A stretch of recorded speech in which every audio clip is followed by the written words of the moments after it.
এই উলামায়ে হাক্কানীদের কাজ কি হবে? মিশকাতুল মাসাবিহের 248 নম্বর হাদিসে রাসূলুল্লাহ সাল্লাল্লাহু আলাইহি ওয়াসাল্লাম তা সুস্পষ্ট করেছেন। ইয়ানফুনা আনহু তাহরিফাল গালিন। নম্বর 2 ওয়ান্তিহালাল মুবতিলিন। নম্বর 3 ওয়া তাওয়িলাল জাহিলিন। যুগে যুগে উলামায়ে হাক্কানীগণ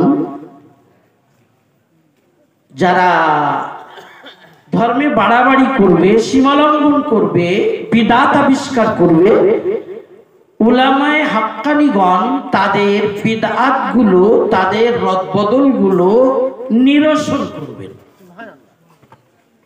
ওয়ান্তিহালাল মুবতিলিন, আর বাতিল পন্থীদের মিথ্যাচার সুস্পষ্ট করে দেবেন, যারা মিথ্যে বলছে। ওয়া তাওয়িলাল জাহিলিন, আর জাহেল ধর্মগুরু বা জাহেল শেখদের কোরআন সুন্নাহর ভিন্ন ব্যাখ্যা সমাজের কাছে সুস্পষ্ট করে উলামায়ে হাক্কানীগণ বলবেন যে দেখো, আয়াতের বা হাদিসের ভিন্ন ব্যাখ্যা হচ্ছে, যে ব্যাখ্যাটা সালাফে সালেহিন করেছেন ও ব্যাখ্যাটা করছে না, নতুন মত, নতুন পথ। আয়াত পড়েছে ঠিকই, হাদিস পড়েছে ঠিকই, কিন্তু তাওয়িল করছে, ভিন্ন ব্যাখ্যা করছে। উলামায়ে হাক্কানীরা এভাবে সমাজকে জাগিয়ে তুলবেন, সচেতন করবেন, সমাজের হেফাজত করবেন। বলুন সুবহানাল্লাহ। এই হাদিসটি মিশকাতুল মাসাবিহে 248 ক্রমিক নম্বরে লেখা আছে এবং ইমাম বাইহাকির কিতাবুল মাদখালের উদ্ধৃতি দিয়ে মুরসালান বর্ণিত আছে। তবে আল্লামা কাসতালানী শরহে বুখারী ইরশাদুস সারিতে বলেছেন, খণ্ড নম্বর 1 পৃষ্ঠা নম্বর 14 তে লিখেছেন, এই হাদিসটি 8 জন সাহাবা থেকে বর্ণিত আছে। সুবহানাল্লাহ। এবং সহিহ হাদিস, হাসান পর্যায়ের সহিহ হাদিস। আমরা এই হাদিস দ্বারা জানতে পারলাম উলামায়ে হাক্কানীদের দায়িত্ব বিদআতের বিরুদ্ধে, বাতিল পন্থীদের বিরুদ্ধে, জাহেল শেখদের বিরুদ্ধে গর্জে ওঠা, বিদআত গুলো সুস্পষ্ট করা, বাতিলদের মিথ্যাচার গুলো সমাজের সামনে চোখে আঙুল দিয়ে দেখিয়ে দেয়া, আর জাহেল ধর্মগুরুরা কোরআন হাদিসের অপব্যাখ্যা করলে সেটা সামনে প্রমাণিত করা, সঠিক কোনটা, হক কোনটা, বাতিল কোনটা, এটা উলামায়ে হাক্কানীদের দায়িত্ব। চোপড়া থানার উলামায়ে হাক্কানীরা যেভাবে জেগে উঠেছেন, আমি লম্বা সফর করে এসেছিলাম, ক্লান্ত ছিলাম, তবে তাদের তৎপরতা দেখে, কাজের প্রতি তাদের আগ্রহ দেখে আমি যেন সব ক্লান্তি ভুলে গেছি। আল্লাহ তাআলা উলামায়ে হাক্কানীদেরকে জাযায়ে খায়ের দান করুন। আমিন। আপনারা যারা আম সাথীরা আছেন, আপনাদের কাছে আমার একান্ত আবেদন, বিশেষ করে আজকের তারিখে উলামায়ে হাক্কানীদের তথা উলামায়ে আহলুস সুন্নাহ ওয়াল জামাতের নেতৃত্ব যদি মেনে না নিতে পারেন, এই মানার সিফত যদি না থাকে, তাহলে সমূহ বিপত্তির সম্ভাবনা 100% আছে। ফিতনার যুগ, ফিতনার যুগ। সুনানে তিরমিজি 2641 নম্বর হাদিসে প্রিয় নবী সাল্লাল্লাহু আলাইহি ওয়াসাল্লাম ভবিষ্যৎবাণী করেছিলেন। আজ আমরা সেই যুগের মানুষ। হাদিসটির দুটো অংশ আছে, প্রথম অংশ ছেড়ে দিচ্ছি, শেষের জরুরি অংশটা আমি নিচ্ছি। আব্দুল্লাহ ইবনে আমর ইবনে আস রাদিয়াল্লাহু তাআলা আনহুমা বর্ণনা করেছেন, রাসূলুল্লাহ সাল্লাল্লাহু আলাইহি ওয়াসাল্লাম বলেছেন, ইন্না বানি ইসরাঈলা তাফাররাকাত আলা 72 মিল্লাহ। প্রিয় নবী সাল্লাল্লাহু আলাইহি ওয়াসাল্লাম বলেছেন, বনি ইসরাঈলদের 72টা দল ছিল। ওয়া উম্মতি তাফতারিকু আলা 73 মিল্লাহ, তবে আমার উম্মত 72 দলে নয়, আরো এক ধাপ এগিয়ে 73 দলে বিভক্ত হবে। কুল্লুহুম ফিন্নার। ভয়াবহ কথা, কুল্লুহুম ফিন্নার ইল্লা মিল্লাতান ওয়াহিদাতান। ওই ৭৩টি দলের মধ্যে একটি জামাত ব্যতীত বাদবাকি ৭২টি জামাত সব যাবে জাহান্নামে। কুল্লুহুম ফিন্নার। ক্বালু, সাহাবায়ে কেরাম বললেন, ওমান হিয়া ইয়া রাসূলুল্লাহ, আল্লাহর হাবিব, ওই একটি জান্নাতি দল কোনটি? প্রিয় নবী সাল্লাল্লাহু আলাইহি সাল্লাম কি সুন্দর জবাব দিলেন। বললেন, মা আনা আলাইহি ওয়া আসহাবি, আমি নবী যে সুন্নতের উপরে আছি। মা আনা আলাইহি, আমি নবী যে সুন্নতের উপরে আছি। ওয়া আসহাবি, আর আমার সাহাবাদের জামাত যে তরিকার উপরে আছে, যারা সেই আকীদা, সেই আমল, সেই সুন্নাত, সেই তরিকার উপরে প্রতিষ্ঠিত হবে, তারা হবে জান্নাতি, বাদ বাকি সব যাবে জাহান্নামে। সুনানে তিরমিজি 2641 নম্বর হাদিস। ইমাম তিরমিজি রাহিমাহুল্লাহ হাদিসটি বর্ণনা করে লিখেছেন, হাযা হাদিসুন মুফাসসারুন হাসানুন গরীবুন। এটা হাসান পর্যায়ের বিশুদ্ধ হাদিস, সহিহ হাদিস। একবার লক্ষ্য করুন, ফিতনার যুগে মুক্তির পথ একটাই, মা আনা আলাইহি ওয়া আসহাবি, আমি নবী যে সুন্নতের উপরে আছি। ওয়া আসহাবি, আর আমার সাহাবাদের জামাত যে তরিকার উপরে আছে, যারা এই আহলে সুন্নাত ওয়াল জামাআতের মানুষ, তারা জান্নাতি, বাদ বাকি সব জাহান্নামী। খুব স্পষ্ট, দুধ পানি, খুব ক্লিয়ার। এখানে আমার উলামা ভাই যারা উপবিষ্ট আছেন, তারা জানেন, মাদ্রাসার তলাবাদের জন্য খাস করে বলছি, আপনারা আম সাথীরা যারা আছেন তাদের জন্য বলছি, আহলে সুন্নাত ওয়াল জামাআত, জামাত মানে দল। একটা দল খাড়া করলাম, বললাম আমরা আহলে সুন্নাত ওয়াল জামাত। এটা আবার এই শব্দের উপর জুলুম। জামাত মানে দল, কিন্তু এখানে জামাত মানে সাহাবাদের জামাত, আহলুস সুন্নতি ওয়াল জামাআতি। তার মানে আহলুস সুন্নতি ওয়া আহলুল জামাআতি, যারা প্রিয় নবী সাল্লাল্লাহু আলাইহি সাল্লামের সুন্নাত আর জামাতে সাহাবার তরিকা ওয়ালা, তারা জান্নাতি, বাদ বাকি সব জাহান্নামী। অতএব ফিতনার যুগে আপনাকে আহলে সুন্নাত ওয়াল জামাআতের অন্তর্ভুক্ত হতে হবে, যাদের দৃষ্টিভঙ্গি হলো প্রিয় নবী সাল্লাল্লাহু আলাইহি ওয়াসাল্লামের সুন্নাত আর জামাতে সাহাবার তরিকা, দুটো জিনিস। যারা এই দুটি জিনিস ফলো করে জীবন যাপন করে, শরঈ জিন্দেগি যাপন করে, তারা জান্নাতি, বাদ বাকি সব জাহান্নামী। জাহান্নামী মানে তারা যদি নিজেদের ঈমানটা ধরে রাখতে পারে মুসলিম, কিন্তু জাহান্নামী।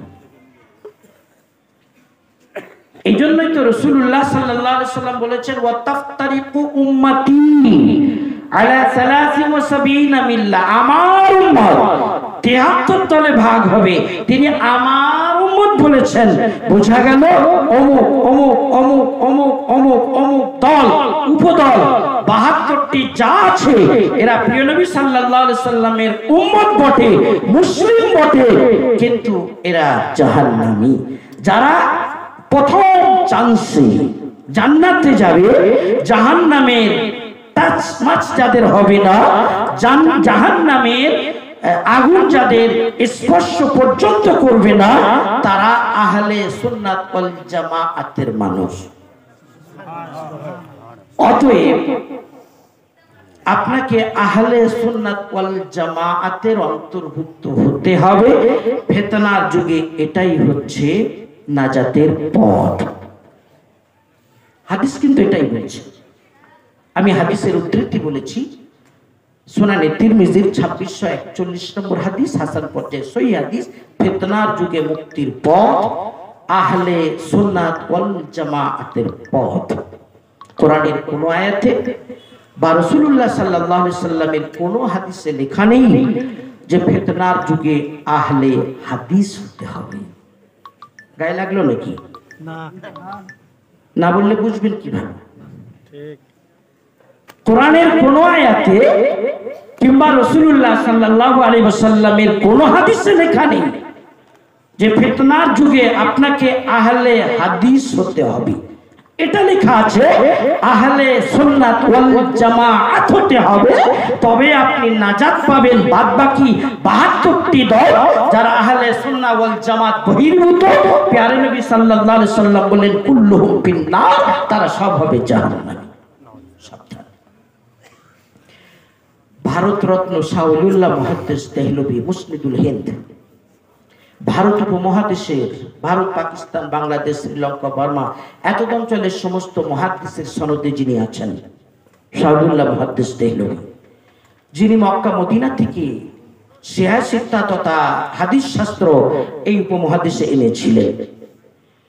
তিনি আল ইকতিসাদ কিতাবের মধ্যে লিখেছেন বর্তমান যুগে হানাফি, শাফিঈ, মালিকি, হাম্বলি এই চার মাযহাবের যারা মুজতাহিদ ইমাম এবং মাযহাবের গবেষণাগুলো সঠিক অর্থে ফলো করে, তারাই হচ্ছে আহলে সুন্নাত ওয়াল জামাআতের মানুষ। যারা চার মাযহাব বহির্ভূত তারা আহলে সুন্নাত ওয়াল জামাতের নয়। কে বলেছেন? শাহ ওলিউল্লাহ মুহাদ্দিস দেহলভী রাহমাতুল্লাহ আলাইহি বলেছেন। এবার আপনার যদি মন চায় আপনি এক এক করে তাদের আমল মিলিয়ে দেখবেন। আজকের তারিখে বড় বড় কথা বলা মানুষের অভাব নেই। কেউ বলে কোরআন সুন্নাহর দিকে এসো, কেউ বলে কোরআন আর সহিহ হাদিস চাই, কেউ বলে সহিহ আকাইদ, কেউ বলে এই হচ্ছে মানহাজ, কেউ বলছে সলফি পথে চলো। বিভিন্ন রকমের শব্দবাক্যে ভালো ভালো হেডিং দিয়ে আমাদেরকে আমন্ত্রণ জানাচ্ছে। তবে আপনার দায়িত্ব হবে, যদি পারেন তো সরাসরি, না পারেন তো উলামায়ে আহলে সুন্নাহ ওয়াল জামাতের সাহারা নিয়ে তাদের আমলগুলো কোরআন সুন্নাহর সাথে তথা রাসূল সাল্লাল্লাহু আলাইহি ওয়াসাল্লামের সুন্নাত আর জামাতে সাহাবার তরিকার সাথে মিলিয়ে দেখুন। যদি মেলে আলহামদুলিল্লাহ, যদি না মেলে তাহলে তারা 72টি দলের কোনো একটার অন্তর্ভুক্ত, আপনাকে এটা মানতেই হবে। একটা উদাহরণ দিই, দেখবেন একটা শ্রেণী আজকের তারিখে মোবাইলে তাদের খুব দেখা যায়, ইউটিউবে বাজার গরম করে রেখেছে, ফেসবুকে সোশ্যাল মিডিয়ায় তাদের উৎপাতে আমাদের যুবকেরা দিশাহারা হচ্ছে। আবার শুক্রবার এলে তাদের মসজিদগুলোতে বেশ কিছু বিদআত দেখা যায়।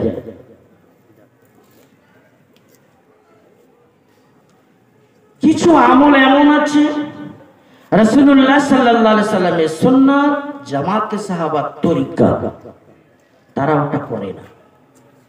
আবার কিছু আমল এমন যা তারা করে তা রাসূলুল্লাহ সাল্লাল্লাহু আলাইহি সাল্লাম এবং জামাতে সাহাবার জামানাতে ছিল না। বাংলা একটা প্রবাদ আছে, চোরের মায়ের বড় গলা। যেমন দেখবেন তারা তাদের মসজিদগুলিতে জুমার জন্য একটা আজান দিয়ে থাকে, দেখেছেন না? জুমার জন্য আজান আমরা কটা দিই? দুটো। তারা আজান দেয় কটা?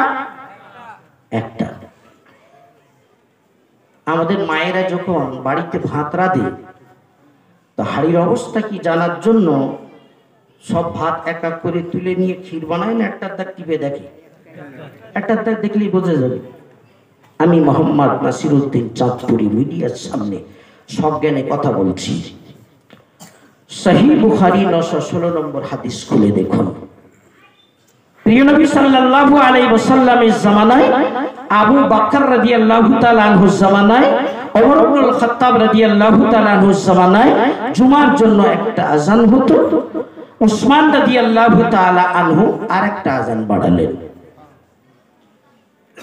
সহিহ বুখারী 916 নম্বর হাদিসের শেষে লেখা আছে, ফাসাবাতাল আমরু আলা যালিকা। এরপর উম্মতের মধ্যে এই আমলের সিলসিলা চলছে, ধারাবাহিকতা চলছে। ফাসাবাতাল আমরু, সাহাবাদের ইজমা, আলা যালিকা, এর উপরে প্রতিষ্ঠিত। ফাসাবাতাল আমরু আলা যালিকা, দ্বীন এর উপরে প্রতিষ্ঠিত। ফাসাবাতাল আমরু আলা যালিকা, সালাফে সালিহিনের আমল, ধারাবাহিক আমল এর উপরে প্রতিষ্ঠিত। ফাসাবাতাল আমরু আলা যালিকা, মক্কা মদিনার ইজমাই আমল 1400 বছরের এর উপরে প্রতিষ্ঠিত। বলুন সুবহানাল্লাহ। সহিহ বুখারী 916 নম্বর হাদিসের উদ্ধৃতি দিয়ে কথা বলছি। ফাসাবাতাল আমরু আলা যালিকা। আল আমরু আই আদ-দ্বীন, আল আমরু আই ইজমাউস সাহাবা, আল আমরু আই ইজমাউল উম্মাহ, আল আমরু আই আমালু আল হারামাইনিশ শরীফাইন আলা যালিকা। এরা কারা? যারা ইউটিউবে আমাদের যুবকদেরকে গোমরাহ করছে। এরা কোথায় পড়াশোনা করেছে? তারা বড় বড় টাইটেল আর উপাধি নিয়ে ঘোরাফেরা করছে। সহিহ বুখারীর 916 নম্বর হাদিসটি তারা দেখে না। আহলে হাদিস হলে ও হাদিসটি সহিহ বুখারী তাদের দেখতে হবে। তারা যদি নিজেদেরকে সালাফি বলে, তাহলে সালাফে সালিহিনের 1400 বছরের আমল, সাহাবাদের আমল, হারামাইন শরীফাইনের আমল তাদের হাত ছাড়া কেন? জবাব চাই।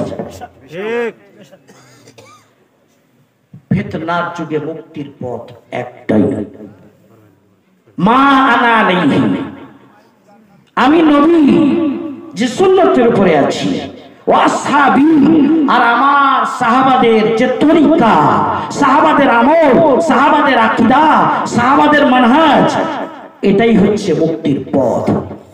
সুবহানাল্লাহ। ফাসাবাতাল আমরু আলা যালিকা, জুমার দুটো আযান সাহাবাদের ইজমা প্রতিষ্ঠিত, হারামাইনের ইজমা প্রতিষ্ঠিত, সালাফে সালিহিনের ইজমা প্রতিষ্ঠিত, চার ইমামের ইজমা প্রতিষ্ঠিত। এখনো দেখছি নিজেদের মসজিদগুলোকে শুক্রবারে একটা আযান দিয়ে সমৃদ্ধ করছে, আর একটা আযান থেকে তারা মাহরুম। বোঝা গেল তারা আহলে সুন্নাত ওয়াল জামাত নয়। অন্যথায় জামাতে সাহাবার তরিকা তাদের সমাজে, তাদের মসজিদে থাকতো।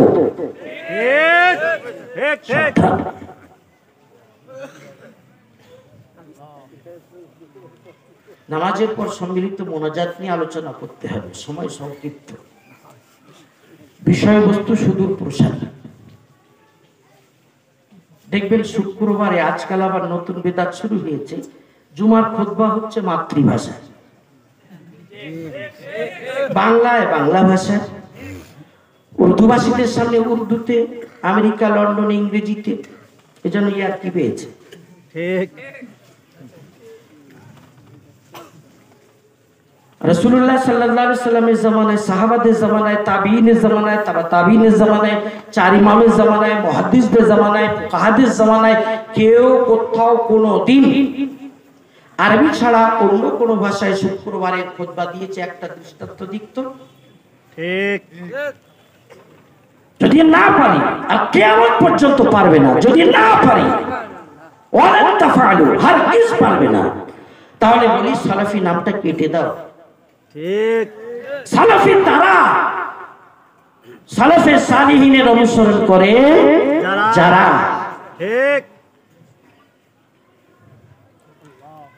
এ সম্পর্কে আমরা আমাদের চ্যানেলে খুব আলোচনা করেছি, কিন্তু শাইখদের পক্ষ থেকে কোনো উচ্চবাচ্য শুনি না।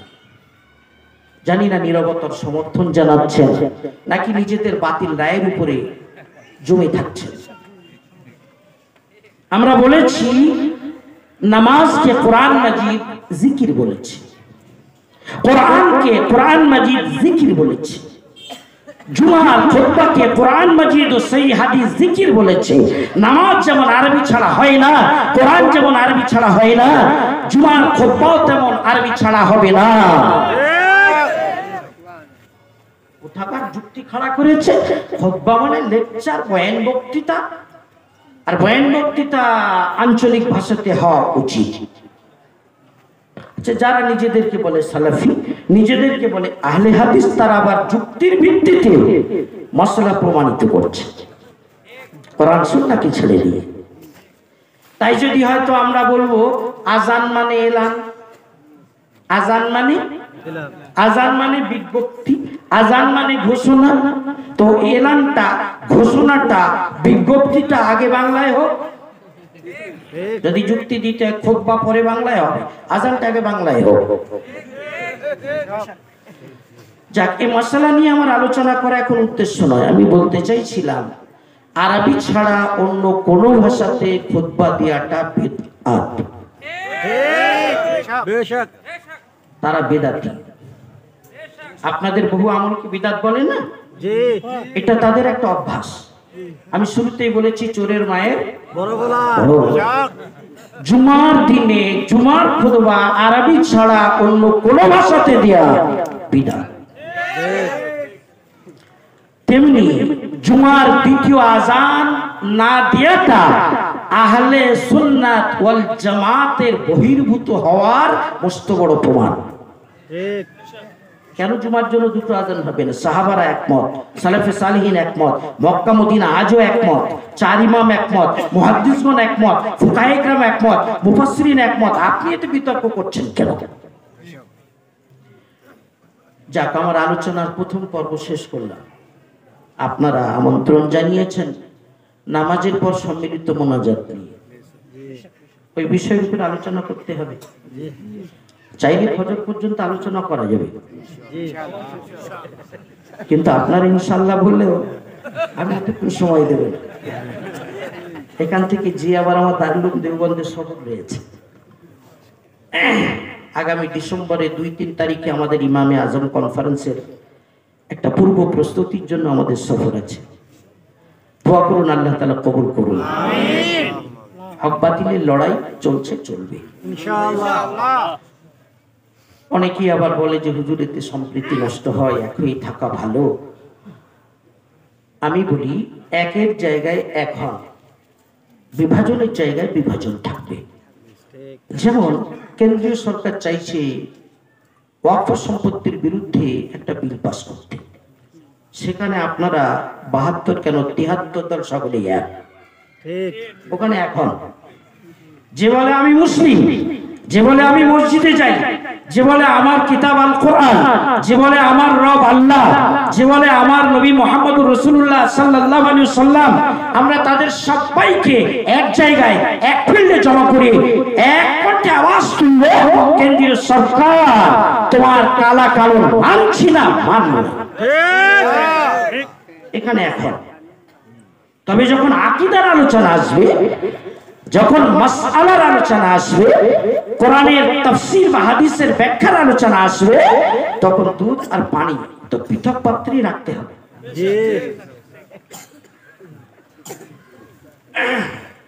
শেষ আলোচনা শুরু করি নামাজের পর সম্মিলিত মোনাজাত নিয়ে।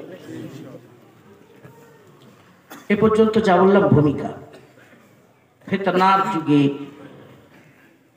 কোন পথে চলতে হবে সে দিশা আপনাকে দিলাম। এবার মূলত যে মাসআলা নিয়ে আপনারা এখানে উপস্থিত হয়েছেন বা আমাকে ডেকেছেন, সে মাসআলা নিয়ে কিঞ্চিত আলোচনা। আমাদের বহু উলামায়ে কেরাম, মুহাদ্দিসিনে ইজম, আমার যোগ্য বন্ধুরা ইতিপূর্বে বিষয়ের উপর আলোকপাত করেছেন। যদি ঠান্ডা মাথায় শুনে থাকেন তাহলে আমি মনে করি ওটা বা ওই আলোচনাগুলো আপনাদের জন্য যথেষ্ট। যদি কেউ বলে মানব না, তাহলে তার কোনো ওষুধ নেই। যদি মানতে চায় তাহলে কোরআনের একটা আয়াত দলিল হিসাবে পাওয়া গেলে বা রাসূলুল্লাহ সাল্লাল্লাহু আলাইহি ওয়াসাল্লামের একটি হাদিস মিললে আমল করার জন্য, মানার জন্য, নাজাতের জন্য, হেদায়েতের জন্য ওই একটাই যথেষ্ট হয়। প্রথমে আপনাদের কাছে আমি আবেদন করব, নামাজের পরে সম্মিলিত মোনাজাত করাটা কি? এর জবাবে সংক্ষিপ্তভাবে মনে রাখবেন, নামাজের পরে মোনাজাত করা, দোয়া করা মুস্তাহাব। সম্মিলিতভাবে করায় কোনো অসুবিধা নেই, তবে এটাকে ফরজ ওয়াজিব মনে করা যাবে না। আমাদের আহলে হাদিস ভাইদের একাংশের মত এটাই। তবে তাদের মধ্যে বর্তমান একটা শ্রেণী বলছেন নাকি ওটা বিদআত। এটাই নিয়ে আমাদের আলোচনা। নামাজের পর মোনাজাত করা, যদিও সেটা সম্মিলিত হোক, আমি বলেছি আমাদের ফতোয়ার আলোকে মুস্তাহাব। মুস্তাহাব মানে এটা জানা দরকার আছে। আল মুস্তাহাব মা ইউসাবুল মারউ আলা ফি'লিহি ওয়া লা ইউলামু আলা তারকিহি। মুস্তাহাব বলতে যেটা করলে সওয়াব হবে, না করলে গুনাহ নেই। আল মুস্তাহাব মা ইউসাবুল মারউ আলা ফি'লিহি ওয়া লা ইউলামু আলা তারকিহি। মুস্তাহাব বলতে যেটা করলে সওয়াব হবে, না করলে গুনাহ নেই। এবার একটা শ্রেণী বলবো, ওই তো তোমাদের হুজুর বলে গেছে না করলে গুনাহ নেই। না করলে গুনাহ নেই, মুস্তাহাব ভেবে যদি কেউ না করে গুনাহ নেই। বিদআত ভেবে কেউ যদি না করে, চাঁদপুরি তার সাথে আলোচনায় বসতে রাজি। ভালো করে শুনে নেন। যদি কেউ মনে করে এটা মুস্তাহাব, করলে সওয়াব, না করলে গুনাহ নেই, এখন আমি একটু ব্যস্ত আছি আর করলাম না, সালাম ফিরিয়ে চলে যাচ্ছি, না করতে পারে, গুনাহ হবে না, সালাম ফিরিয়েছে, নামাজ শেষ।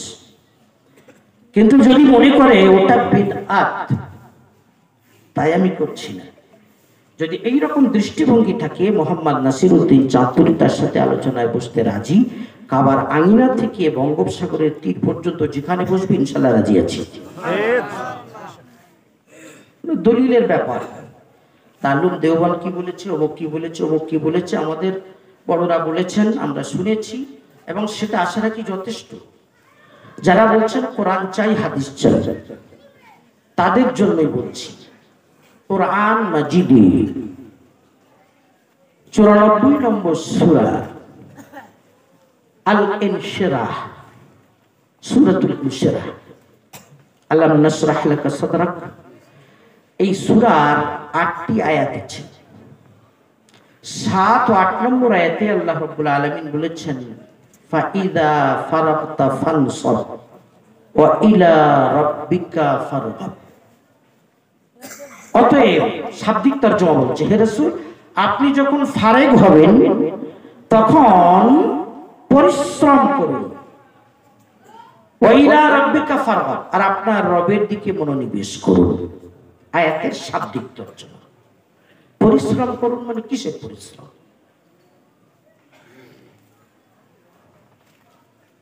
আমি আপনাদের জিজ্ঞেস করছি, আমার উলামা ভাইরা তারা জানেন, তাদেরকে জিজ্ঞেস করছি, ছাত্রদেরকে বলছি, ছাত্ররা জবাব দিতে পারো। সাহাবাদের মধ্যে সবচেয়ে বেশি কোরআন মাজিদের তাফসীর জানতেন কে? ছাত্ররা বলো, কোন সাহাবীর উপাধি রাইসুল মুফাসসিরিন, মুফাসসির সম্রাট? অনেকে আস্তে আস্তে বলছো, একটু জোরে বলো। আব্দুল্লাহ ইবনে আব্বাস রাদিয়াল্লাহু তাআলা আনহুমা, রাইসুল মুফাসসিরিন রাদিয়াল্লাহু তাআলা। তাফসীরে তাবারি খুলে দেখুন, ইমাম তাবারি রাহিমাহুল্লাহ এই আয়াতে শরীফার তাফসীরে মুফাসসির সম্রাট সাহাবী থেকে বর্ণনা করেছেন ধারাবাহিক সূত্রে। সাহাবী বলছেন, এই আয়াতের মানে হলো ফাইদা ফারাগতা আই মিনাল মাকতুবা, হে রাসূল, আপনি যখন ফরজ নামাজ থেকে ফারেগ হবেন, ফানসব, তখন আপনি পরিশ্রম করুন। তার মানে আপনি দোয়া করায় মশগুল হয়ে যান। ওয়া ইলা রাব্বিকা ফারগাব, আপনার রবের দিকে মনোনিবেশ করুন, তার মানে মন ভরে দোয়া করুন। সুবহানাল্লাহ। রাইসুল মুফাসসিরিন, মুফাসসির সম্রাট সাহাবী ব্যাখ্যা দিচ্ছেন, ফাইদা ফারাগতা আই মিনাল মাকতুবা, রাসূল আপনি যখন ফরজ নামাজ থেকে ফারিগ হবেন, ফানসাব জমে বসুন, পরিশ্রম করুন, ওয়াইলা রাব্বিকা ফারগাব আপনার রবের দিকে মনোনিবেশ করুন। অর্থাৎ আমি মুফাসসির সম্রাট সাহাবী বলছি, আল্লাহ তার হাবিবকে নির্দেশ দিচ্ছেন, আমার হাবিব দোয়ায় মশগুল হয়ে যান। তাহলে ফরজ নামাজের পর দোয়ায় মশগুল হওয়ার নির্দেশ দিয়েছেন কে? আল্লাহ। মাসআলা কোরআন থেকে প্রমাণিত। এই জন্যই আমাদের ফতোয়া,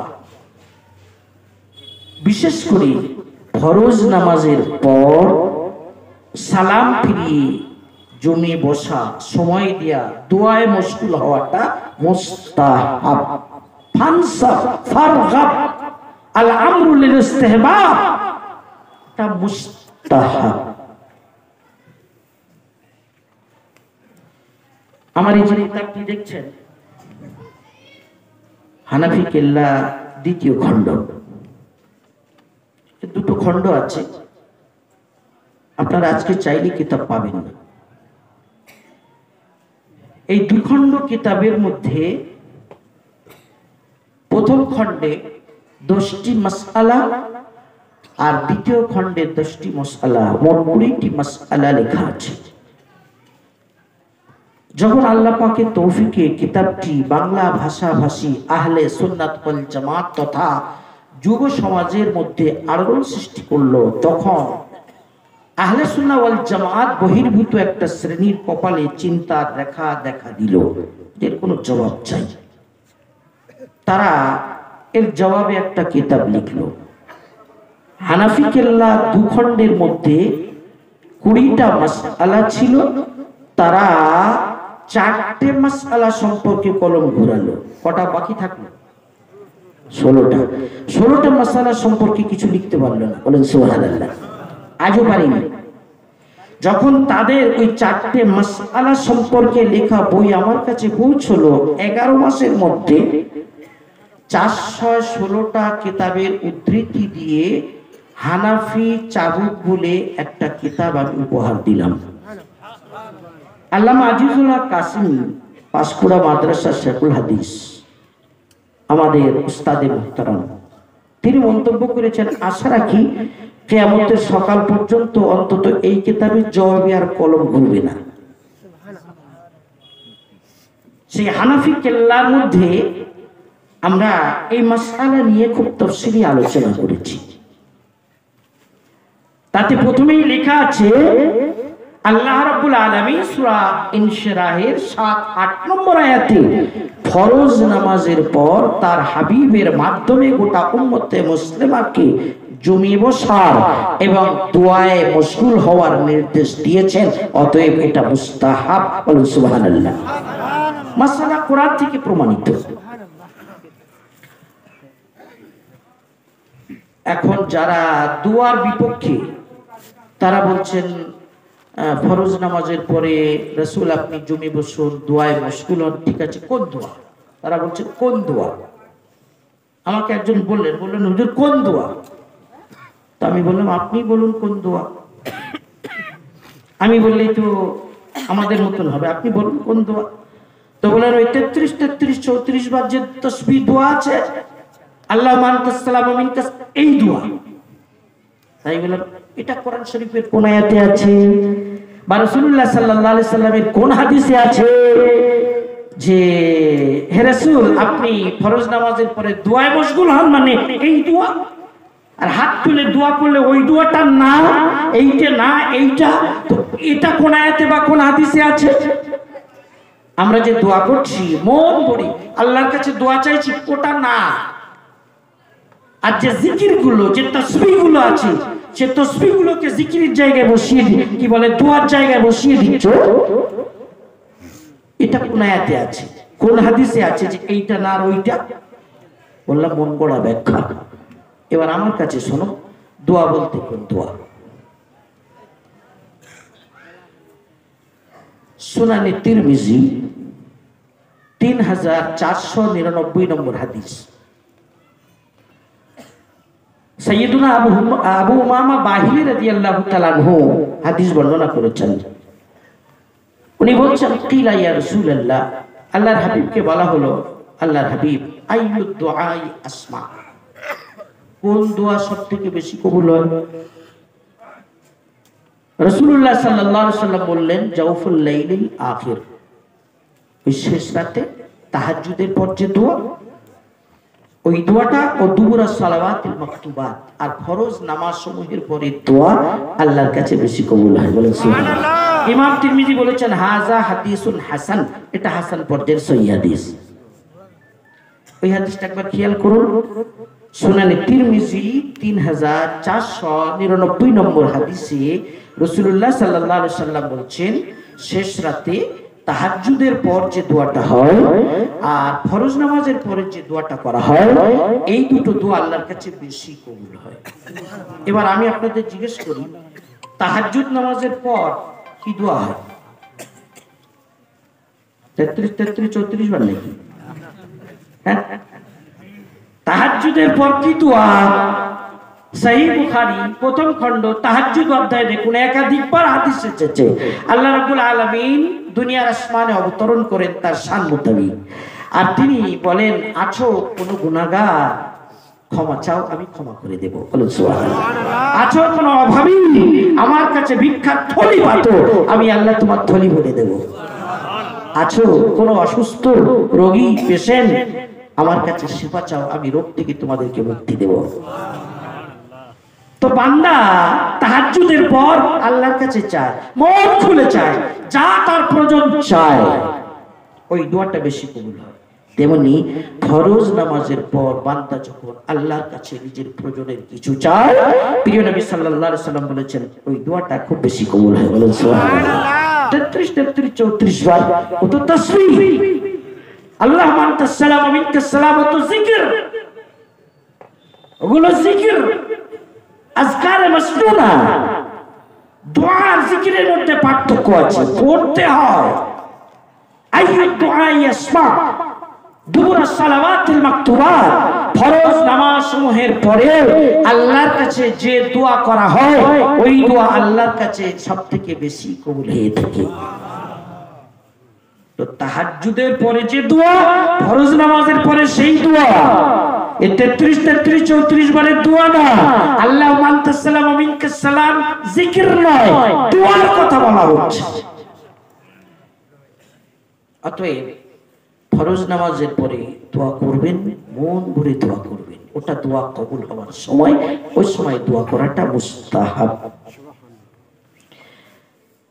এখন ভাইরা অনেকেই জিজ্ঞেস করেন যে, আচ্ছা, আল্লাহর নবী সাল্লাল্লাহু আলাইহি ওয়াসাল্লাম কখনো নামাজের পরে সালাম ফিরিয়ে হাত তুলে দোয়া করেছেন? কোরআন থেকে প্রমাণ হলো।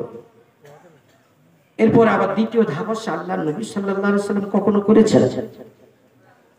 আমরা সব প্রশ্নের সম্মুখীন হয়েছি, তাই কিতাবের মধ্যে লিখেছি যে হ্যাঁ, প্রিয় নবী সাল্লাল্লাহু আলাইহি ওয়াসাল্লাম নামাজে সালাম ফিরিয়ে কিবলামুখী হয়ে, আবার কখনো কিবলার দিক থেকে মুখ ফিরিয়ে মুসল্লির দিকে মুখ করে হাত তুলে মুনাজাত করেছেন। সহিহ হাদিসের প্রমাণ আছে। বলেন সুবহানাল্লাহ। আমার এই হানাফি কেল্লাতে আজও ছাপানো আছে। যতদিন আমি জীবিত, আমি দায়িত্ব নিচ্ছি। আমি চলে যাওয়ার পর আমার সন্তানেরা থাকছে, রুহানি আওলাদ যারা আমার কাছে পড়েছে, আমার ছাত্ররা থাকছে, আমার উলামা ভাইয়ের থাকছেন, তারা কিতাবের সাথে মিলিয়ে দিয়ে আপনাদেরকে দেখিয়ে দেবেন। সহিহ হাদিস, হাসান পর্যায়ের সহিহ হাদিস, প্রিয় নবী সাল্লাল্লাহু আলাইহি সাল্লাম নামাজে সালাম ফেরানোর পর হাত তুলে মুনাজাত করেছেন। হাদিসটি তাফসিরে ইবনে আবি হাতিমে হাসান পর্যায়ের সহিহ সনদে লেখা আছে, এবং আমার এই কিতাবে হাদিস নম্বর দেয়া আছে। কারো কাছে যদি তাফসিরে ইবনে আবি হাতিম থেকে, তাহলে সূরা নিসা 97 নম্বর আয়াতের তাফসীর খুলে দেখবেন। তাফসীর ইবনে আবি হাতিমের 5872 নম্বর হাদিস। হাদিসটি আরবিতে এরকম। ক্বালা ইবনু আবি হাতিম, ইবনে আবি হাতিম রাহিমাহুল্লাহ সনদধন্য নির্ভরযোগ্য সর্বজন বিদিত মুফাসসির বলছেন, হাদাসানা আবি ক্বালা হাদাসানা আবু মা'মার আল-মিনকারি قال حدثنا عبد الوارث قال حدثنا علي بن زيد عن سعيد بن المسيب عن ابي هريره صحابي رضي الله تعالى عنه سيدنا তিনি বলছেন আন্না রাসূলুল্লাহ সাল্লাল্লাহু আলাইহি ওয়াসাল্লাম রাফা ইয়াদাহু বা'দামা সাল্লামা ওয়া হুয়া মুস্তাকবিলুল কিবলাতা।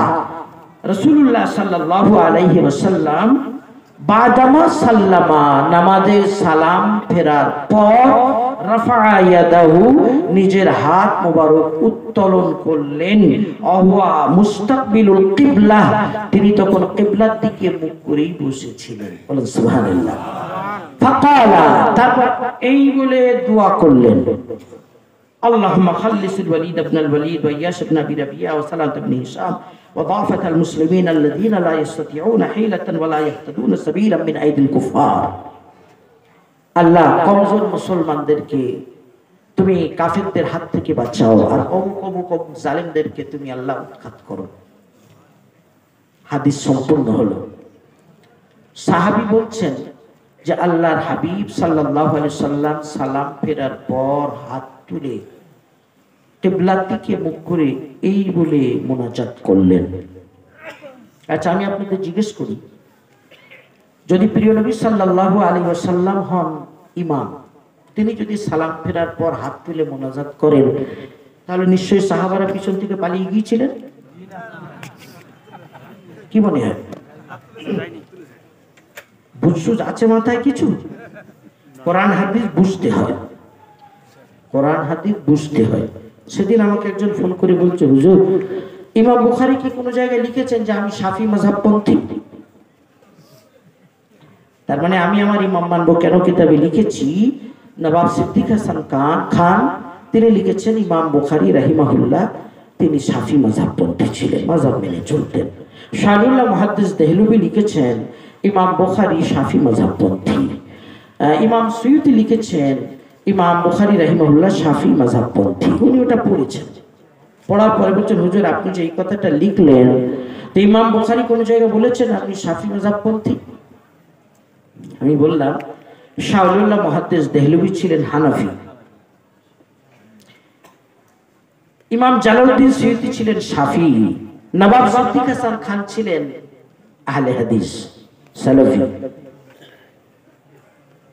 তারা লিখছেন সকলেই একমত যে উনি শাফি মাযহাবপন্থী ছিলেন। এটা কি আপনার জন্য কোনো দলিল নয়? তো বললেন, না, কে কি বললো না বললো আমি সব জানি না। ইমাম বুখারী কোথাও কি লিখেছেন যে আমি শাফি? যারা যে ময়দানের কাজ করে আল্লাহ তাআলা তাদেরকে সে ময়দানের সুযোগ করে দেন। ব্রেনে হঠাৎ এক জবাব চলে এলো। আমি বললাম, আপনি ধরুন দেখছেন ওই ফুল গাছে একটা গোলাপ ফুল, কি রজনীগন্ধা, চোখ দিয়ে দেখছে যে একটা ফুল, গোলাপ ফুল বা রজনীগন্ধা। তা আপনাকে যদি জিজ্ঞেস করা হয় ওটা কি, আপনি কি বলবেন? গোলাপ ফুল কি রজনীগন্ধা? আমি যদি আপনাকে জিজ্ঞেস করি ওই ফুল কি বলছে যে আমি গোলাপ ফুল বা রজনীগন্ধা, আপনি কি করে বলছেন যে এটা গোলাপ ফুল বা রজনীগন্ধা? আপনি কি করে বলছেন? বলে আমি দেখে বলছি। বলে আচ্ছা, আপনি না দেখে বলছেন, কোন মানুষ যদি অন্ধ হয়, চোখ না থাকে, তার নাকের সামনে যদি ফুলটা নিয়ে যাওয়া হয়, সে কি করে বলবে? না বলতে পারবে না। বলে হ্যাঁ, ও শুকে বলবে। তাই বললাম, বোঝা গেল ওটা গোলাপ বা রজনীগন্ধা ও পরিচয়টা ফুলের দেওয়ার প্রয়োজন নেই। যাদের চোখ আছে, যাদের নাক আছে, যারা ঘ্রাণ নিতে পারে, যারা উপলব্ধি করতে পারে, তারা বলবে ওটা গোলাপ কি রজনীগন্ধা। তেমনি যে সমস্ত মুহাদ্দিসগণ সহিহ বুখারী উপলব্ধি করেছেন, ইমাম বুখারীকে তার কলমের গতিতে দেখেছেন, তারা বলছেন উনি শাফিঈ। আপনার জন্য কি এটা যথেষ্ট নয়? আপনার নাক নেই, চোখ নেই, আপনি কি করে বুঝবেন? বুঝে আসেনি? তেমনি আমি আপনাদের জিজ্ঞেস করছি, সাহাবী বলছেন রাসূলুল্লাহ সাল্লাল্লাহু আলাইহি সাল্লাম সালাম ফেরার পর কিবলার দিকে মুখ করে হাত উত্তোলন করে, রাফা ইয়াদাহু হাত উত্তোলন করে এই বলে মুনাজাত করলেন। এবার আমি জিজ্ঞেস করছি, যে আল্লাহর হাবিব তো সালাম ফিরিয়ে হাত ফেলে মোনাজাত করছেন, আর আশিকে রাসূলেরা পিছন থেকে নিশ্চয় পালিয়ে গিয়েছিলেন নাকি? সম্ভব? সাহাবাদের চরিত্র, তাদের সিরাত, তাদের সিরাত নববী কি দাবি করে? বোঝা গেল প্রিয় নবী সাল্লাল্লাহু আলাইহি সাল্লাম দোয়া করছেন, উচ্চস্বরে দোয়া করছেন, সাহাবারা বলছেন এই বলে দোয়া করছেন, আর আল্লাহর হাবিবের সাহাবারা নিশ্চয় তার সাথে শামিল হয়েছেন। অতএব নামাজের পরে যদি সালাম ফিরিয়ে হাত তুলে সম্মিলিত মোনাজাত হয়, এতে আপত্তি কিসের? বুঝতে হয়, কোরআন সুন্নাহ বোঝার ব্যাপার। আসলে যাদের এই ইস্তেদলাল ক্ষমতা নেই, ইস্তেদলাল মানে আবিষ্কার করা, দলিল নেয়ার ক্ষমতা যাদের নেই, বোঝার ক্ষমতা যাদের নেই, তাদের চোখে আঙুল দিলেও বুঝে আসে না। প্রাসঙ্গিক ভাবে বলছি, যদি কোনো পানিতে বিড়াল মুখ দেয়, ওই পানিটা ব্যবহার করা উযু গোসলের জন্য কি? সবাই বলছে অসুবিধা নেই, কোনো অসুবিধা নেই, লা বা'সা বিহি, কোনো অসুবিধা নেই। ইমাম আবু হানিফা রাহমাতুল্লাহ আলাইহি বলছেন মাকরুহ। বিড়াল যে পাত্রে বা যে পানিতে মুখ দিয়েছে, ইমাম আবু হানিফা রাহমাতুল্লাহ আলাইহি বলছেন ওই পানিটা ব্যবহার করা মাকরুহ। অন্যান্যদের জিজ্ঞেস করা হয়েছে, অন্যান্য মানে সবাই বলছে লা বা'সা বিহি, কোনো অসুবিধা নেই। মাকরুহ বলে না, মাকরুহ বকরুহ কিচ্ছু না, কোনো অসুবিধা নেই। ইমাম আবু হানিফা একা একদিকে বলে গেছেন। যারা বলছেন এতে কোনো অসুবিধা নেই, তাদের জিজ্ঞেস করা হচ্ছে দলিল, তো বলছেন হাদিসে রাসূলুল্লাহ সাল্লাল্লাহু আলাইহি ওয়াসাল্লাম বলেছেন ইন্নাহা লাইসাত বিনাজিসিন ইন্নাহা মিনাত তাওয়াফিনা আলাইকুমুত তাওয়াফা। বিড়াল নাপাক প্রাণী নয়, তোমাদের গৃহপালিত পশু প্রাণী, বাড়িতেই তোমাদের আশপাশে থাকে, সুতরাং এ নাপাক কিছু নয়। তো রাসূলুল্লাহ সাল্লাল্লাহু আলাইহি ওয়াসাল্লাম বলেছেন নাপাক নয়, সুতরাং আপত্তির কি আছে? দলিল স্পষ্ট। ইমাম আবু হানিফা রাহমাতুল্লাহ আলাইহিকে জিজ্ঞেস করা হচ্ছে, হুজুর আপনি যে বললেন মাকরুহ, দলিল? তিনি বলেন ওই হাদিস, রাসূলুল্লাহ সাল্লাল্লাহু আলাইহি ওয়াসাল্লাম বলেছেন ইন্নাহা লাইসাত বিনাজিসিন, ওটা নাপাক নয়, বোঝা গেল মাকরুহ। ইমাম আবু হানিফার দিমাগ, ইমাম আবু হানিফার ইস্তেদলাল, বলেন বোঝা গেল ওটা মাকরুহ। সবাই চিল্লে উঠেছে, হুজুর কি করে বুঝলেন? আমরা তো বুঝতে পারছি না। তো ইমাম আবু হানিফা রাহমাতুল্লাহ আলাইহি বললেন যে যদি রাসূলুল্লাহ সাল্লাল্লাহু আলাইহি সাল্লামের বলা উদ্দেশ্য তাই হতো যা তোমরা বুঝেছো, তাহলে নবী সাল্লাল্লাহু আলাইহি সাল্লাম বলতেন ইন্নাহা তাহিরাতুন, বিড়াল পাক, কিন্তু তিনি পাক বলেননি। কি বলেছেন? নাপাক নয়। পাক আর নাপাক নয়ের ভিতরে পার্থক্য নেই। আমি আপনাদেরকে বুঝাচ্ছি, এটা আমাদের উলামায়ে ইকরাম হাসছেন, মানে এটা বুঝতে পেরেছে, এটা বুঝতে গেলে মুখতাসারুল মানি পড়তে হয়, বালাগাত, অলংকার প্রকরণ শাস্ত্র পড়তে হয়। ধরুন আপনি কোনো জায়গায় ছেলের জন্য মেয়ে দেখতে গেছেন, বাংলার নিয়ম আছে, মেয়েটি দেখার পর সেখানে যদি আশপাশে কেউ থাকে একটু জিজ্ঞেস করে রিপোর্ট নেয় মেয়েটা কেমন। তা আপনার কোনো নির্ভরযোগ্য আত্মীয় আছে, আপনি জিজ্ঞেস করছেন মেয়েটা কেমন, তো সে যদি বলে এটা ভালো, তাহলে কি মনে হবে? কাজ করা যাবে। আর যদি বলে খারাপ না, নাকি? যদি বলে খারাপ না, তার মানে যদি মাথায় মগজ টগজ থাকে সে বুঝে নেবে যে খারাপ না বললো, ভালো বললো, নাকি? তার মানে মন্দের ভালো।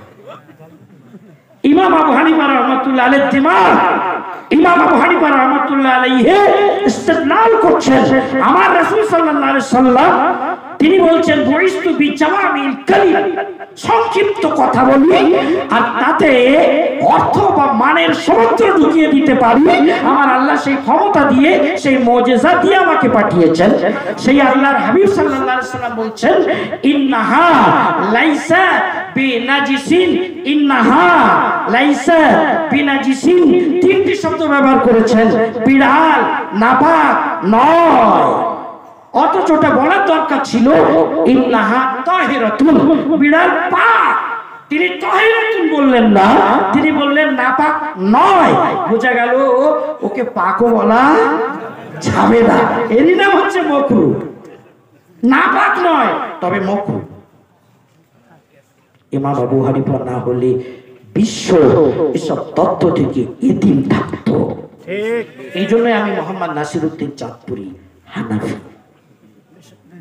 শুনবেন, হয়তো কথা অন্যদিকে চলে যাচ্ছি, ইস্তেমাই দোয়া নিয়ে বলবো ইনশাআল্লাহ। এরপরে আরো কিছু কথা বাকি রয়ে গেছে। ইমাম আবু হানিফা রাহমাতুল্লাহ আলাইহি সম্পর্কে অনেকের ধারণা নাকি তার কোনো ভূমিকা নেই, ইসলামে তার কোনো ভূমিকা নেই। আমি মোহাম্মদ নাসিরউদ্দিন চাঁদপুরি কেন হানাফি? যখন ইমাম আবু হানিফা রাহিমাহুল্লাহ এই ধরনের ইস্তেদলাল গুলো দেখি আমি কুরবান হয়ে যাই। আমি বলে উঠি যে অন্যান্যরা হয়তো বাই চান্স হানাফি, আমি বাই চয়েস হানাফি। কেন বলি? একটা মাসআলা সামনে এসেছে। জুমার দিনে জামাতে কতজন হাজির হলে, জামে মসজিদে কতজন হাজির হলে জুমার নামাজ সহি হবে, একটা মাসআলা। কেউ বললেন দুজন হলে হয়ে যাবে, জুমা মানে জমা, তো দুজন মানে জমা হয়ে গেছে, হয়ে যাবে, দুজনেও জামাত হয়। কেউ বলছেন জুমা বহু মানুষ জমা হতে হবে। জিজ্ঞেস করা হলো বহু মানুষ মানে, মানুষেরা যেটাকে বহু মনে করে সেইটাই বহু। কাউকে মসজিদের গেটের কাছে দাঁড় করে জিজ্ঞেস করবে যে মসজিদে যতজন এসেছে এরা কি বহু? যদি বলে হ্যাঁ বহু, তো বহু, নামাজ হয়ে যাবে। যদি বলে না বহু মানুষ আসেনি, কম এসেছে, তো নামাজ হবে না। আমি কোন ইমামের নাম বলে বলছি, কোন ইমাম বলছেন 40 জন, বহু মানে 40 জন। ইমাম আবু হানিফা রাহমাতুল্লাহ আলাইহিকে জিজ্ঞেস করা হচ্ছে যে হুজুর কতজন কমপক্ষে জুমার জন্য হতে হবে? উনি বললেন তো কোরআন মজিদে আছে তো। বলেন সুবহানাল্লাহ। ইমাম আবু হানিফা তরবির বলেন আল্লাহ রাব্বুল আলামিন বলেছেন ওয়া ইযা নুদিয়া লিস-সালাতি মিন ইয়াউমিল জুমআতি ফাসআউ ইলা যিকরিল্লাহ। ওয়া ইযা নুদিয়া, আর যখন আযান দেয়া হবে মিন ইয়াউমিল জুমআ, জুমার দিনে, তাহলে জুমার দিনে আযান হবে, একজন মুয়াজ্জিন হয়ে গেল। নুদিয়া লিস-সালাতি মিন ইয়াউমিল জুমআ ফাসআউ। আচ্ছা, মুয়াজ্জিন ডাকছে নামাজের জন্য, তো নামাজ একজন পড়াবে তো, তাহলে একজন ইমাম কজন হলো? দুজন। ফাসআউ বহু বচন, আর বহু বচনের কমপক্ষে দুজন। শরীয়তের দৃষ্টান্ত আছে বহু বচনের কমপক্ষে দুজন। বহু বচন জমা সিগা ব্যবহার হচ্ছে দুজন, তিনজন মুকাম্মাল, আর কমপক্ষে দুই। দুইয়ের জন্য বহু বচন শব্দ বিভিন্ন আয়াতে বা হাদিসে এসেছে। ইমাম আবু হানিফা রাহমাতুল্লাহ আলাইহি বললেন তাহলে আযান দেবে একজন, আর আযান হচ্ছে নামাজের জন্য, নামাজ পড়াবে একজন, দুজন। আর ফাসাউ ইলা যিকরিল্লাহ, আল্লাহ জিকির মানে খুতবা শোনার জন্য যাবে কমপক্ষে দুজন। তাহলে দুজন দৌড়ে যাবে খুতবা শোনার জন্য, একজন আযান দেবে আর একজন খুতবা দেবে। কজন হলো? বললেন যে কমপক্ষে 4 জন হতে হবে, তার মানে ইমাম ছাড়া 3 জন হতে হবে, তাহলে জুমার নামাজ সহি হবে। বলুন সুবহানাল্লাহ। ইমাম মুজানি, যিনি ইমাম শাফি রাহিমাহুল্লাহ মাযহাবের মুজতাহিদ ফিল মাযহাব, এই মাসআলাটাকে কেন্দ্র করে বলছেন ইমাম আবু হানিফা কা ক্যা कहना। উনি বলেন এই মাসআলায়, অন্তত এই মাসআলায় আমি ইমাম আবু হানিফার সাথে আছি। এবং জুমহুর ফুকাহায়ে কেরাম বলছেন ইমাম আবু হানিফা এমন ইস্তেদলাল করেছেন যে কোরআন মাজিদের প্রতি এমন সূক্ষ্ম নজর কোন মানুষের হতে পারে, অন্তত সাহাবা তাবেঈনের পরবর্তী জামানায় আমরা এর কোন দৃষ্টান্ত খুঁজে পাই না। ইমাম আবু হানিফার নজর। কেউ বলছে জুমা মানে দুজন জমা হোক, কেউ বলছে জুমা তো বহু মানুষ জমা, বহু মানে কত, সবাই যেটাকে বহু বলে। কেউ বলছে কমপক্ষে 40, তাদের কাছে কোনো দলিল নেই। তারা জুমা শব্দ, ইয়াউমুল জুমা শব্দর সাহারা নিয়ে বলেছেন। ইমাম আবু হানিফা রাহিমাহুল্লাহ বলছেন তো আয়াতে বলা আছে ওয়া ইযা নুদিয়া লিস-সালাত মিন ইয়াউমিল জুমআ ফাসআউ ইলা যিকরিল্লাহ। যিকরুল্লাহ মানে খুতবা, খুতবা দেবে একজন, নুদিয়া লিস-সালাত নেদার জন্য, আযানের জন্য আরেকজন, ফাসআউ ইলা যিকরিল্লাহ খুতবা শোনার জন্য দৌড়ো, চলো জলদি যাও, এর জন্য দুজন। তাহলে খুতবা একজন, আর আযান দেবে একজন, আর শুনবে কমপক্ষে দুজন, হলো কজন? 4 জন। কোরআন থেকে তিনি মাসলা বার করেছেন। বলেন সুবহানাল্লাহ। ইমাম আবু হানিফাকে চিনতে গেলে দূরবীন লাগবে, পড়াশোনা করতে হবে, তাকে নিয়ে স্টাডি করতে হবে। তাহলে চাঁদপুরির মতো আপনিও বুকটুকে একদিন বলবেন যে আমি হানাফি। শাহ মুহাদ্দিস দেহলভির মতো আপনিও লিখতে বাধ্য হবেন শাহ ওলিউল্লাহ দেহলভি হানাফি। শাহ আনোয়ার শাহ কাশ্মীরি রহমাতুল্লাহ আলাইহির মতো আপনিও বলবেন যে 35 বছর হাদিসের সাথে মাছ পানির মতো সম্পর্ক আমার শারহে সাদার। এই বিষয়ে আমি মুতমাইন যে হানাফি মাযহাবের মাসলাগুলো কোরআন সুন্নাহর আইনে মোতাবেক। বলুন সুবহানাল্লাহ। যাক, আমি মাসআলায় ফিরে আসি। খুব বেশিক্ষণ সময় নেব না বলেছিলাম, 10:23 হয়েছে। রাসূলুল্লাহ সাল্লাল্লাহু আলাইহি ওয়াসাল্লাম নামাজের পর সম্মিলিত মোনাজাত করেছেন। কি তিনি মোনাজাত করেছেন? হাত তুলেছেন, কিবলার দিকে মুখ করে হাত তুলেছেন, এই বলে মোনাজাত করেছেন, তার মানে উচ্চস্বরে। আর হাদিসের দাবি যে তিনি সালাম ফিরিয়ে নামাজ পড়িয়ে যখন মোনাজাত করছেন, নিশ্চয়ই আশিকে রাসূলেরা বেয়াদবি করবেন না যে তারা আল্লাহর হাবিবকে ছেড়ে চলে আসবেন, মসজিদ খালি করে দেবেন। অতএব সম্মিলিত মোনাজাত ইক্তাদাউন নাস দ্বারা প্রমাণিত হচ্ছে। রাসূলুল্লাহ সাল্লাল্লাহু আলাইহি সাল্লাম হাত তুলে মোনাজাত করেছেন, সারাহাতুন নাস থেকে, দালালাতুন নাস থেকে স্পষ্টভাবে প্রমাণিত হচ্ছে। আচ্ছা, অনেকেই বলেন হুজুর এই সম্মিলিত করা এ আবার করতে গেলে আমাদের দোয়া করায় আপত্তি নেই, কিন্তু সম্মিলিত কেন করতে হবে? জবাব, মুস্তাদরাক হাকিম শরীফ, মুআজামে কবির শরীফ, রাসূলুল্লাহ সাল্লাল্লাহু আলাইহি ওয়াসাল্লামের সহিহ হাদিস, মুস্তাদরাক হাকিমের খণ্ড নম্বর 3 পৃষ্ঠা নম্বর 347, হাদিস নম্বর 5478, আর মুআজামে কবির খণ্ড নম্বর 4 পৃষ্ঠা নম্বর 21, হাদিস নম্বর 3534, মাজমুউজ জাওয়াইদ খণ্ড নম্বর 10 পৃষ্ঠা নম্বর 170 সহিহ হাদিস।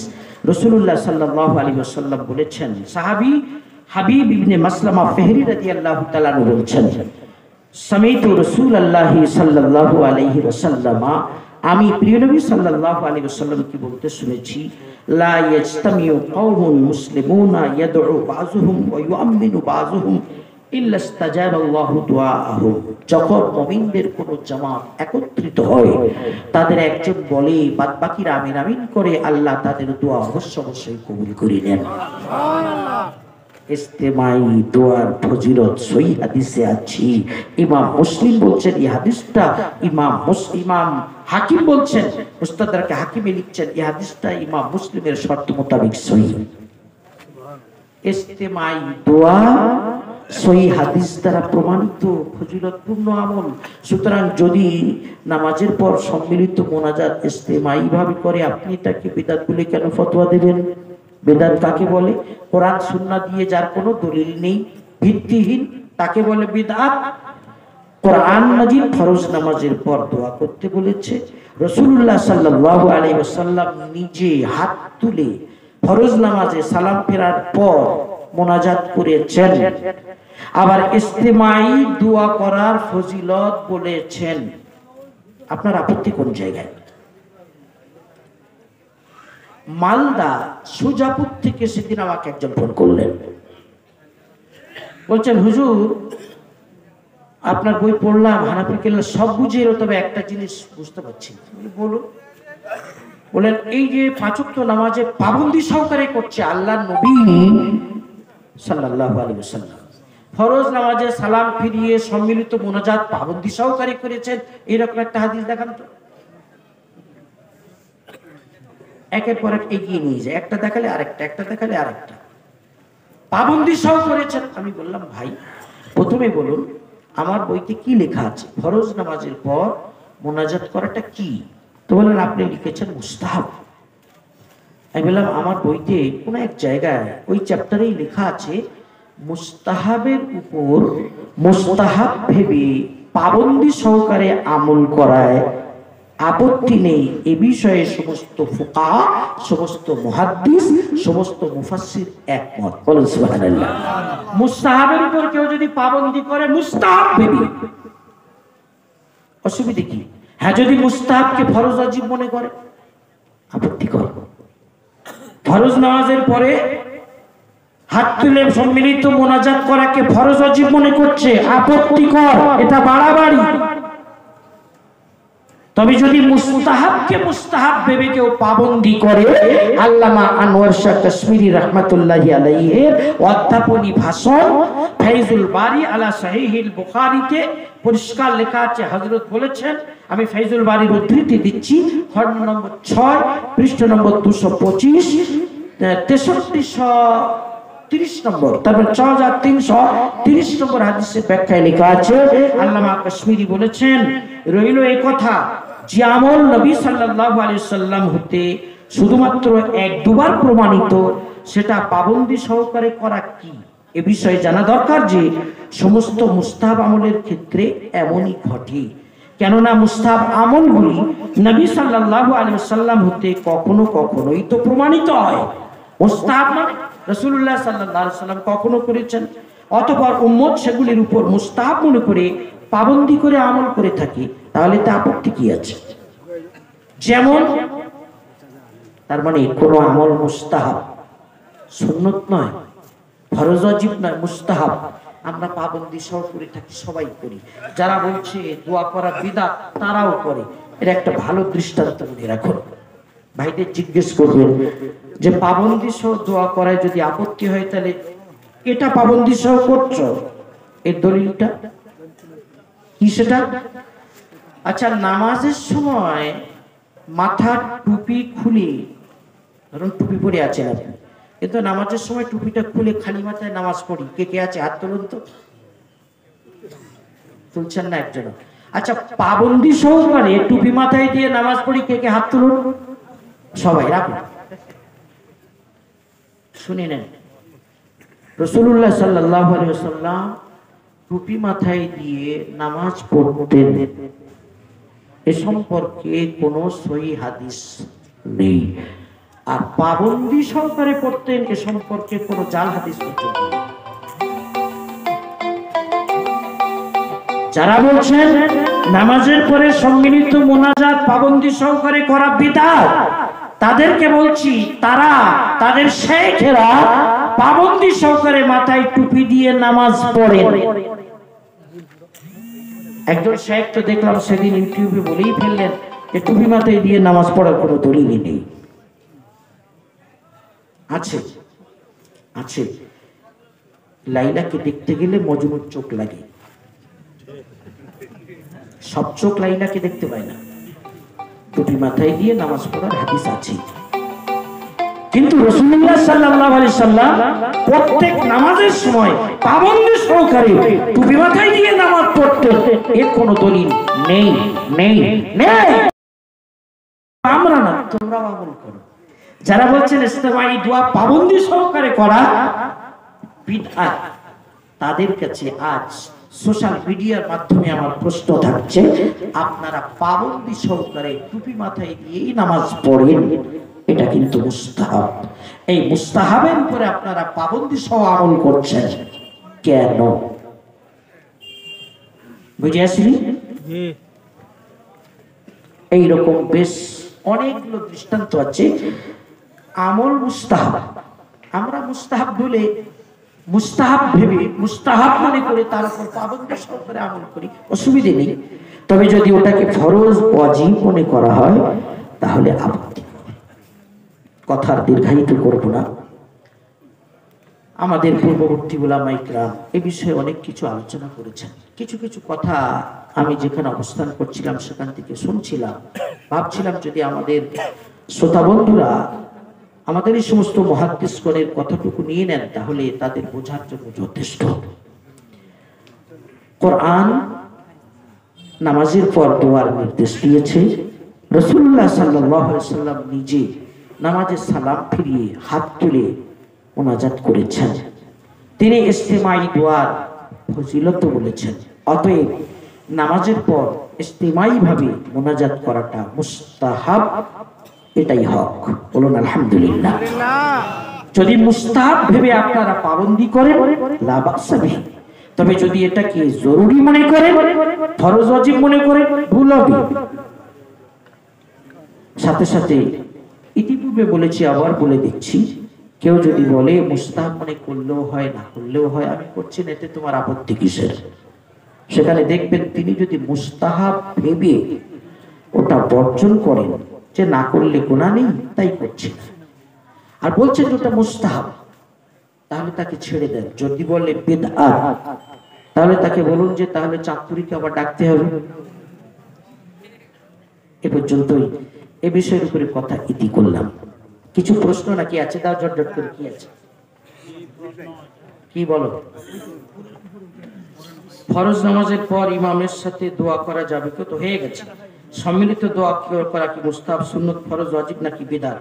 ফরজ ওয়াজিব তো নয়, বিদআত যারা বলছে তারা বাড়াবাড়ি করছে, সঠিক হচ্ছে এটা মুস্তাহাব। মনে করেন আমরা সম্মিলিত দোয়া করলাম, তাতে কি আমাদের গুনাহ হবে নাকি বিদআত হবে? না, গুনাহ হবে না, মুস্তাহাব, সওয়াব হবে, ছেড়ে দেন। আপনি আপনার কিতাবে লিখেছেন ফরজ নামাজের শেষে সম্মিলিত হাত তুলে দোয়া করার প্রমাণ কোথাও পাওয়া যায়নি, অতএব এটি বিদআত। তবে এটি বিদআতে হাসানার পর্যায়ভুক্ত। বাদ করে দেখি। এটাও আবার যাদের বাংলা কিতাবপত্র বোঝার মতো ক্ষমতা নেই, তারা যদি নিজে নিজে আমল করার চেষ্টা করেন, তাহলে যা হওয়ার উম্মতে সেটাই হচ্ছে। মাজাহির উলুম সাহারানপুরের শেখ হযরত শেখ ইউনুস জৌনপুরি রহমাতুল্লাহি আলাইহি, তার একটা লেখা হেডিং এ, আমার কাছে যে মুদ্রণটা আছে তার 162 নম্বর পৃষ্ঠায় হেডিং এ লেখা আছে শেখ ইউনুস জৌনপুরি রহমাতুল্লাহ আলাইহির ফতোয়া। অনেক লম্বা লেখা, একটা দুটো তিনটে প্যারার পর বরং আমি জরুরি কথাগুলো বলি। মাজাহির উলুম সাহারানপুরের বর্তমান শেখুল হাদিস যখন কিতাব লিখেছিলাম তখন বর্তমান, এখন উনি ইন্তেকাল করেছেন। আল্লাহ তাআলা হযরতকে জান্নাতুল ফেরদাউসে আলা মাকাম নসিব করুন। আল্লামা শেখ ইউনুস জৌনপুরি রাহমাতুল্লাহ লিখেছেন, নামাজান্তে দোয়া করা হানাফি, শাফি, হাম্বলীদের কিতাবে মুস্তাহাব বলে লেখা আছে। বিরাট বড় কথা কিন্তু বললেন, নামাজান্তে দোয়া করা হানাফি, শাফি, হাম্বলীদের কিতাবে মুস্তাহাব বলে লেখা আছে। বর্তমান আমার কাছে মালিকি মাযহাবের কোনো কিতাব নেই। ইমাম বুখারী 937 পৃষ্ঠায় দোয়ার অধ্যায়ে স্বতন্ত্রভাবে নামাজান্তে দোয়ার পরিচ্ছেদ শিরোনামা কায়েম করেছেন। আর দোয়ার সময় হাত তোলা দোয়া প্রার্থনার অন্যতম সুন্নত। বহু হাদিস এটা বর্ণিত আছে। শেখুল ইসলাম ইবনে তাইমিয়া ফরজ নামাজান্তে প্রচলিত দোয়াকে অস্বীকার করেছেন, কিন্তু ইবনে হাজার ফাতুল বারীতে তার প্রতিবাদ করেছেন। ইমাম তিরমিজি দ্বিতীয় প্যারা রাহমাতুল্লাহ আলাইহি আবু উমামা রাদিয়াল্লাহু তাআলা আনহুতে হাদিস বর্ণনা করেছেন যে একদা কোন এক ব্যক্তি বলল, হে আল্লাহর রাসূল, কোন দোয়া বেশি কবুল হয়? যেটা আমি ইতিপূর্বে বলছিলাম। উত্তরে তিনি বললেন, রাতের শেষাংশের দোয়া ও ফরজ নামাজ সমূহের পরের দোয়া। ইমাম তিরমিজি বলেছেন এই হাদিসটি হাসান পর্যায়ের বিশুদ্ধ। পরবর্তী প্যারা, অতএব যখন ফরজ নামাজান্তে দোয়া করা হাদিস দ্বারা প্রমাণিত আর হাত তোলা দোয়া প্রার্থনার অন্যতম সুন্নত, আর দোয়ার শেষে মুখে হাত ফেরারও হাদিস সুনানে আবু দাউদ প্রভৃতি কিতাবে বর্ণিত আছে, তখন এই তিনটি কথার একত্রে বোঝা যায় যে নামাজান্তে হাত তুলে দোয়া করলে এবং শেষে মুখে হাত ফেরালে কোনো অসুবিধা নেই। ইমাম ইবনে সুন্নির একটি বর্ণনায় নামাজান্তে হাত তুলে দোয়া করা স্পষ্টভাবে বর্ণিত আছে। পরবর্তী প্যারা, যেটা নিয়ে কাগজ এসেছে, হ্যাঁ এই কথা অবশ্যই স্মরণীয় যে 5 ওয়াক্ত নামাজের পর প্রচলিত পদ্ধতিতে পাবন্দি সহকারে হাত তুলে দোয়া করা, এটা খেয়াল করুন, 5 ওয়াক্ত নামাজের পর প্রচলিত পদ্ধতিতে পাবন্দি সহকারে দোয়া করা, হাত তুলে দোয়া করার কোনো প্রমাণ হাদিসে নেই। পাবন্দির কোনো প্রমাণ নেই। তাই কেউ যদি পাবন্দি সহকারে করাকে বিদআত বলে, তাহলে বোধহয় ভুল হবে না। এই পর্যন্ত শেষ নয়, কিন্তু এই বেদাতটিও ওই রকম বিদআতে হাসানার পর্যায়ভুক্ত। যেমন ভাবে এক ইমামের পিছনে বড় জামাত সহকারে তারাবি পড়া সম্পর্কে হযরত উমর রাদিয়াল্লাহু তাআলা বলেছিলেন, কতই না উত্তম বিদআত এটা। এই কথা সহিহ বুখারীতে বর্ণিত আছে। বুঝেছেন? তাহলে যদি কেউ বিদআত শব্দ বলতে চায় পাবন্দি করাকে, তাহলে বলতে হবে বিদআতে হাসানা। যেমন মসজিদে একটা বড় জামাত রূপে তারাবি পড়াটাকে উমর রাদিয়াল্লাহু তাআলা বলেছিলেন বিদআতে হাসানা। রাসূলুল্লাহ সাল্লাল্লাহু আলাইহি সাল্লামের জামানায় তারাবি নামাজ ছোট ছোট জামাত উঠে হতো। উমর রাদিয়াল্লাহু তাআলা আনহু বলেন, এই মসজিদের কোনে একজন, কোনে দুজন, ওখানে পাঁচজন, ওখানে 10 জনে বিশৃঙ্খলা না করে একজন ইমামের পিছনে একটা বড় জামাতের ব্যবস্থা করো। তিনি একটা বড় জামাতের ব্যবস্থা করলেন, উবাই ইবনে কাবকে বড় ইমাম করে দিলেন, তারাবির ইমাম। এবার পরের দিন বেরিয়েছেন, বড় জামাত হচ্ছে তারাবির, একটাই জামাত মসজিদে। তিনি বললেন, নিকমাল বিদআতু হাযি, এটা কত সুন্দর বিদআতে হাসানা হলো, মানে একটা নতুন সিস্টেম হলো। তো যদি বিদআত বলতে চায়, নামাজের পরে সম্মিলিত মোনাজাত পাবন্দি সহকার করাকে কেউ যদি বিদআত বলতে চায়, তাকে বিদআতের পরে হাসানা শব্দটা বাড়াতে হবে। নিকমাল বিদআতু, এটা কতই সুন্দর না বিদআতে হাসানা। তাহলে পাবন্দি সহ করাটা বিদআতে হাসানা, যেমন তারাবি নামাজ মসজিদে একটা বড় জামাত রূপে করাটা বিদআতে হাসানা। এর উপরে আহলে হাদিস হোক আর যে মতপথের হোক সবাই আমল করে, যেমন নামাজের পরে সম্মিলিত মোনাজাতকে বিদআতে হাসানা বলুন, সবাই আমল করুন। শুধু বিদআত বলে দাঁড়িয়ে থাকলে হবে না, বিদআতে হাসানা। আমি এটাও বলেছি যে রাসূলুল্লাহ সাল্লাল্লাহু আলাইহি সাল্লাম পাবন্দি সহ করতেন, এর দলিল নেই। তবে মুস্তাহাব কাজের উপরে মুস্তাহাব ভেবে পাবন্দি করাটা জায়েজ। যেমন আমরা টুপি মাথায় দিয়ে নামাজ পড়ি, এটা মুস্তাহাব। পাবন্দি সহের উপরে আমল করি, মুস্তাহাব আমলের উপরে মুস্তাহাব ভেবে পাবন্দি করাটা জায়েজ। এই ধরনের আমলগুলোকে যদি বিদআতে হাসানা বলা হয়, অসুবিধা কি? তবে আবার নেটে কোন শেখ প্রশ্ন তুলেছেন, কোন বিদআত হাসানা না, কোন বিদআতিন দালালা, সব বিদআত গুমরাহি, কোন বিদআত হাসানা হয় না। এও আবার এক ধরনের ঝগড়া। আসলে অর্ধেক পড়াশোনা করলে মুশকিল। উমর রাদিয়াল্লাহু তাআলা আনহু সহিহ বুখারীর হাদিসে বলছেন, নি'মাল বিদআতু হাযিহি, এটা কত সুন্দর বিদআত হলো, তার মানে বিদআতে হাসানা হলো। ওটা কি হবে? সহিহ বুখারী তাফসীর অধ্যায়ের পর বাবু জামিল কোরআন খুলে দেখুন। যখন ওমর রাদিয়াল্লাহু তাআলা আনহু আবু বকর রাদিয়াল্লাহু তাআলা আনহুকে বললেন, হুজুর ইয়ামামার যুদ্ধে অনেক হাফেজ শহীদ হয়ে গেছে, জবাব দেবে একটু দাঁড়ান। এটা কোন শেখ ভিডিও হাইলাইট করেছেন যে চাঁদপুরি নিজেই বলেছেন এটা বিদআত না, বিদআতে হাসানা বলা হয়েছে। মাদ্রাসা বর্তমান সিস্টেম